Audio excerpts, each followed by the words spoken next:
जब पहली बार ये मेरे बालकनी में आया था ना, तो मुझे लगा ये एक हमिंग बर्ड है। फिर बाद में पता लगा नहीं, एक सन बर्ड है तो वैसे बहुत छोटी, इतनी नन्ही कि पत्तों से भी छाया ले ले। मैं तो बहुत ही ज़्यादा खुश था इसके हमारे घर पे आने के।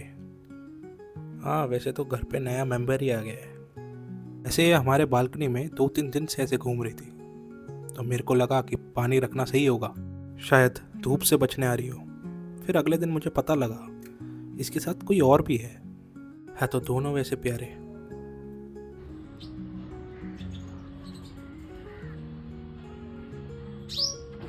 तो आप लोगों में से ही बहुत लोग यही सोच रहे होंगे कि मैंने एक्चुअली ये वीडियो लिया कैसे। एक्चुअली जब भी वो बर्ड की जो आवाज़ आती थी ना, तो मैं ये सारे लाइट्स ऑफ करता था और उसके बाद इसी एंगल से मैं उस वीडियो को शूट करता हूँ। मैं आपको दिखाता हूँ कैसे। तो मैंने यहाँ के सारे लाइट्स ऑफ कर दिए हैं। उसके बाद यहाँ पे बिना आवाज़ किए एकदम शांति से यहाँ पे आके बैठता था। मैं आपको दरवाज़ा खोल के दिखाता हूँ। तो जब भी उस बर्ड की जो आवाज़ आती थी ना, तो मैं ऐसे ही बैठता था यहाँ पे। मेरे को पता चल गया मतलब कि वो आ चुका है। उसी बात मैं यहीं से वीडियो लेता था। ये है मेरा पॉइंट ऑफ व्यू, जहाँ से मैं वीडियो लेता था। आपको दिख ही रहा होगा घोंसला। तो वीडियो तो मैं इस नेट के पीछे से लेता था, तो ऑब्वियस है कि नेट पे दिखेगा ही। तो मैं पहले ऐसे ही लेता था वीडियोस, और मैंने ऐसे बहुत लिए हैं वीडियोस। फिर बाद में मैंने देखा कि क्यों ना इस कैमरे को इस ग्रिल से चिपका दूं, तो एकदम क्लियर वीडियो आ रहा था। आप देख सकते हैं जैसे। अगर पहले ही पता होता तो मैं वैसे ही लेता। वैसे इस घोंसले को बनने में तो 12 से 13 दिन लग गए, और नॉन स्टॉप 12 से 13 दिन, वो भी सुबह 6 बजे से शाम के 6 बजे तक इस पे काम किया है। हर रोज़ सूखे पत्ते, घास, धागा या रुई। और देखा जाए तो ये वैसे माँ के प्यार का परिणाम है, और भगवान ने इन्हें इस काबिल बनाया है कि कुछ ना कुछ करके जोड़ के अपना घर बना सके। देखा जाए तो ये घोंसला इस पौधे पे कैसे लटक रहा है, वो भी बिना टेप के। बिना टेप के हम इंसान तो इस पे गांठ बांधते, लेकिन इसने ये कैसे किया। और ये घोंसला इतनी मजबूत है कि ये अपने बच्चों के साथ उस पे आराम कर ले। कमाल की बात है। और हर रोज़ इसे अपना घर सजाते देख मुझे बहुत अच्छा लग रहा था, कसम से। और जब मैं ये वीडियोस बना रहा था, तो मैंने कभी नहीं सोचा था मैं इसको अपने व्लॉग में यूज़ करूँगा। मैं तो सिर्फ इसे अपने मेमोरीज के लिए रख रहा था। इसे देख के तो मेरे घर वाले भी खुश थे।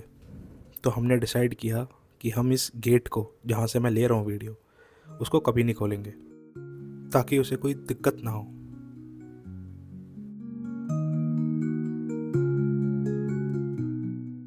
और फाइनली घर तैयार है।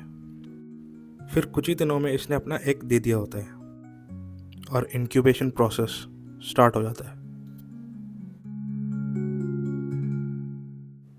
और सब कुछ सही चल रहा होता है। फिर अचानक एक दिन Freak weather in Delhi NCR region.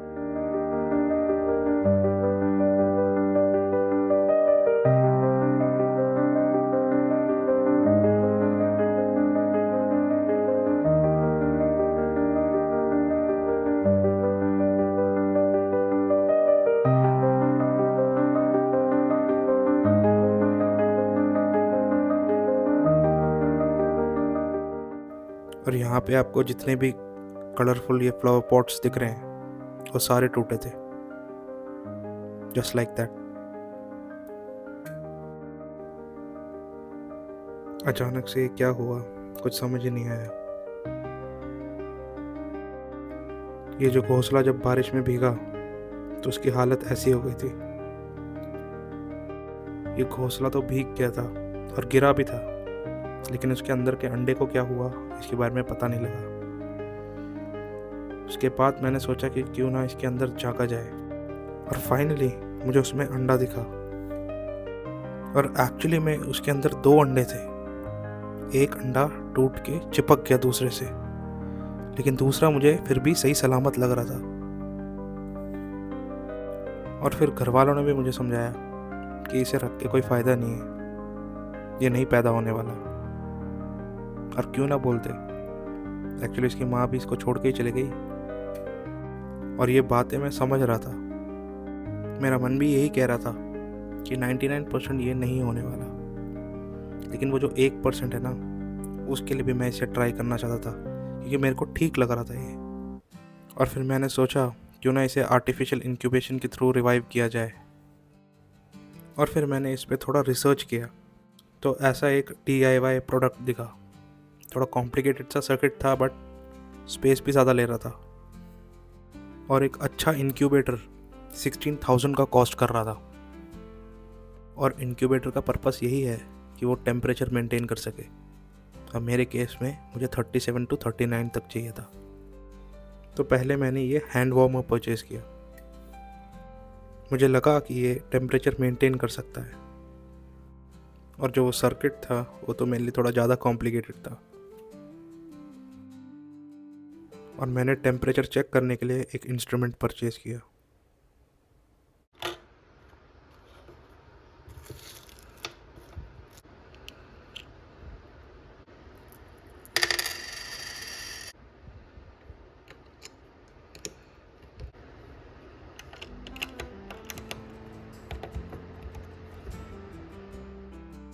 और बस फिर इस नॉब को जहाँ पे टेम्परेचर चेक करना है वहाँ पे प्लेस करना है।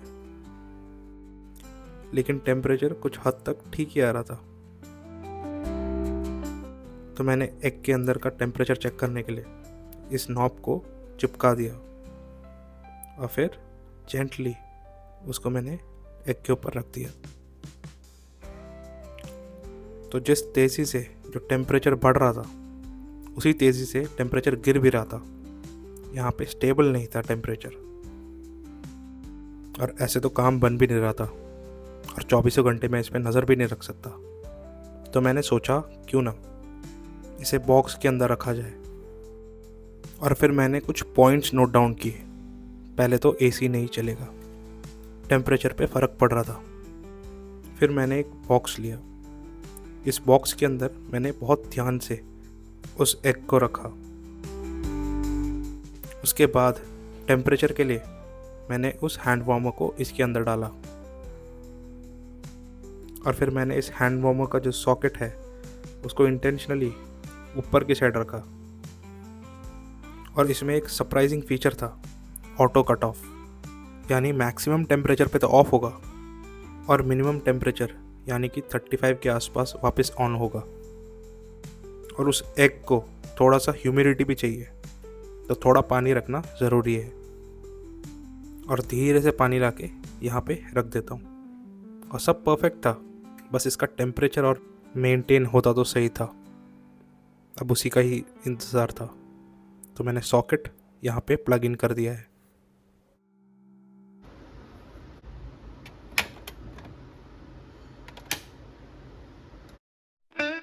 और फिर मैं इसे ढक्कन से बंद कर देता हूँ। और बस इंतज़ार और उम्मीद यही था कि वो टेम्परेचर मेंटेन हो जाए।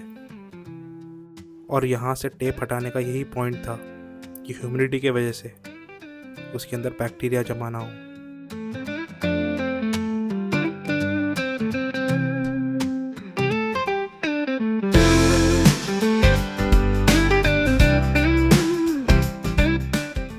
और फाइनली सब सेट था, जैसे मैंने सोचा था वैसे ही हुआ।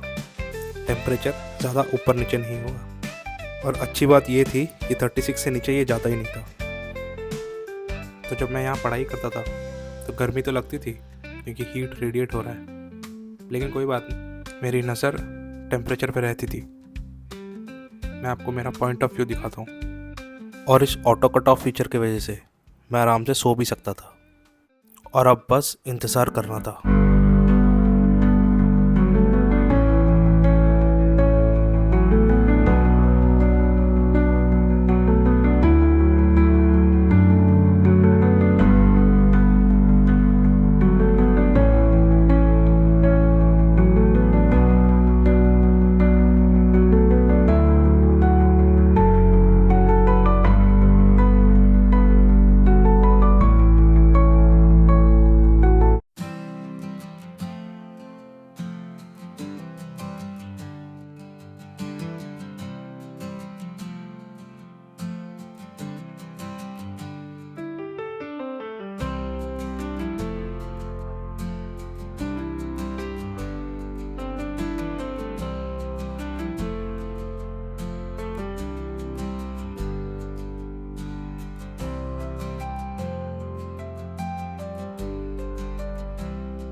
फिर कुछ दिनों बाद मुझे एक अपॉर्चुनिटी मिली कि मैं एक फ़ोटोग्राफी कॉन्टेस्ट में पार्टिसिपेट करूं, और मैं उस बर्ड्स के फ़ोटोज़ को सबमिट करता हूं और मैं उसमें थर्ड प्राइज़ लाता हूं।